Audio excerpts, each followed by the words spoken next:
नमस्कार, आप देख रहे हैं डीसी न्यूज इंडिया और मैं हूं आपके साथ संजय मिश्रा। एक नजर अब तक की 5 बड़ी खबरों पर। प्रधानमंत्री नरेंद्र मोदी ब्रिक्स सम्मेलन में हिस्सा लेने के लिए मंगलवार को रूस के कजान पहुंचे, जहां एयरपोर्ट पर उनके जबरदस्त स्वागत के लिए बड़ी संख्या में लोग जुटे हुए थे। दरअसल पीएम मोदी यहां ब्रिक्स देश के नेताओं के साथ द्विपक्षीय बैठक करेंगे। इसके अलावा वे कई अन्य कार्यक्रमों में भी शामिल होंगे। गौरतलब है कि प्रधानमंत्री नरेंद्र मोदी रूसी राष्ट्रपति व्लादिमीर पुतिन के निमंत्रण पर 22 से 23 अक्टूबर को रूस की यात्रा पर है। यहाँ मेजबान रूस की अध्यक्षता में 16वां ब्रिक्स शिखर सम्मेलन आयोजित किया जा रहा है। कजान में आयोजित ब्रिक्स देशों के सम्मेलन के अलावा पीएम मोदी कजान आने वाले ब्रिक्स सदस्य देशों और अन्य आमंत्रित नेताओं के साथ द्विपक्षीय बैठकें भी कर सकते हैं। G7 जैसे प्रभावशाली समूह की तुलना में ब्रिक्स का इतिहास बेशक ज्यादा पुराना नहीं है, लेकिन इस समिट में ऐसे बड़े फैसलों को अमली जामा पहनाया जा सकता है जिससे भविष्य में बड़े प्रभाव हो सकते हैं। इनमें से एक है ब्रिक्स करेंसी। करणी सेना के राष्ट्रीय अध्यक्ष राज शेखावत ने लॉरेंस बिश्नोई को लेकर एक बड़ी घोषणा की है। शेखावत का कहना है कि जो पुलिसकर्मी लॉरेंस का एनकाउंटर करेगा उसे वे इनाम देंगे। दरअसल एनसीपी नेता बाबा सिद्दीकी की हत्या और बॉलीवुड एक्टर सलमान खान को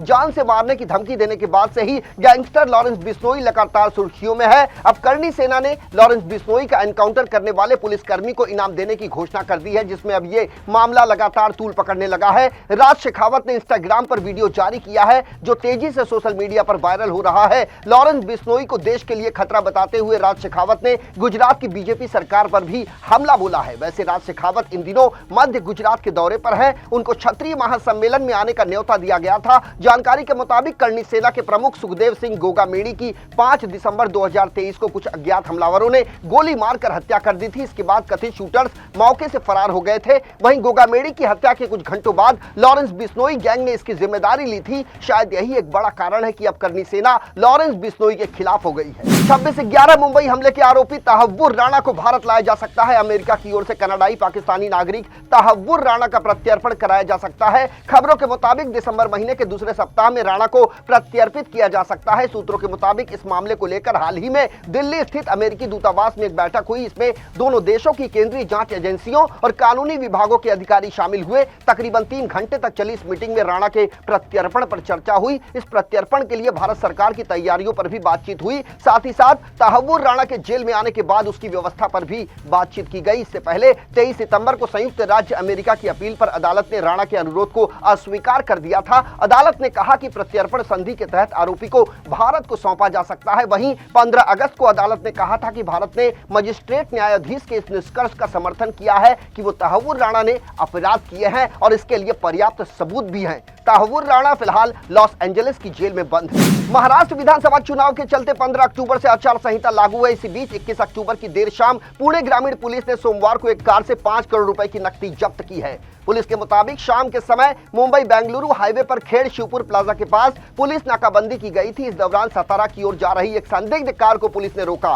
कार की तलाशी लेने के दौरान पुलिस की आंखें तब फटी की फटी रह गई जब पुलिस ने वाहन में बैठे 4 लोगों के पास से 5 करोड़ रुपए की नकदी पाया, जिसके बाद पुलिस ने चुनावी आचार संहिता के चलते उक्त पैसों को जब्त कर लिया। इस मामले में पुलिस द्वारा कार में सवार चालक समेत 4 लोगों से पूछताछ की गई। आगे की जांच के लिए फिलहाल आयकर विभाग के अधिकारियों को उक्त नकदी सौंप दी गई है। इसी बीच शिवसेना यूबीडी के नेता संजय राउत ने सोशल मीडिया एक्स पर पोस्ट कर बड़ा दावा कर दिया। उन्होंने कहा कि महाराष्ट्र के मुख्यमंत्री एकनाथ शिंदे के नेतृत्व वाली शिवसेना के विधायक की कार से 15 करोड़ रुपए की नकदी जब्त की गई है।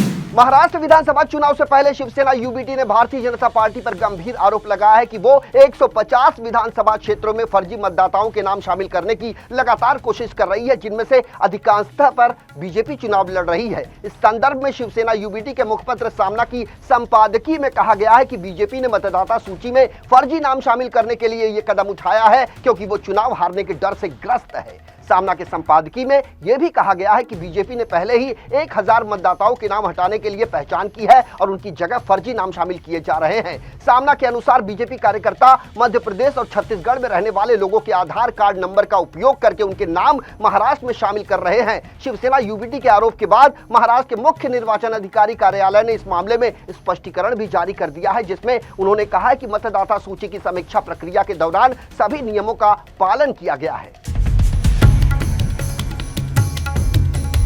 आचार्य चाणक्य ने कहा है कि अपने दुश्मन को मात देने के लिए हर पहलू को ठंडे दिमाग से सोचे समझे और फिर कदम उठाए। शत्रु के सामने आपको अपनी हार नजर आ भी रही हो तो भी धैर्य ना खोए। शत्रु की एक छोटी गलती आपको जीत का सेहरा पहना सकती है। दुश्मन को कम न आंकें और अपनी महत्वपूर्ण योजनाओं को हर किसी के साथ साझा ना करें। यदि शत्रु हमसे अधिक शक्तिशाली है तो इसके अनुकूल हमें चलना चाहिए। अगर दुश्मन कमजोर और छल करने वाला है तो उसके विपरीत उसके साथ व्यवहार करना चाहिए।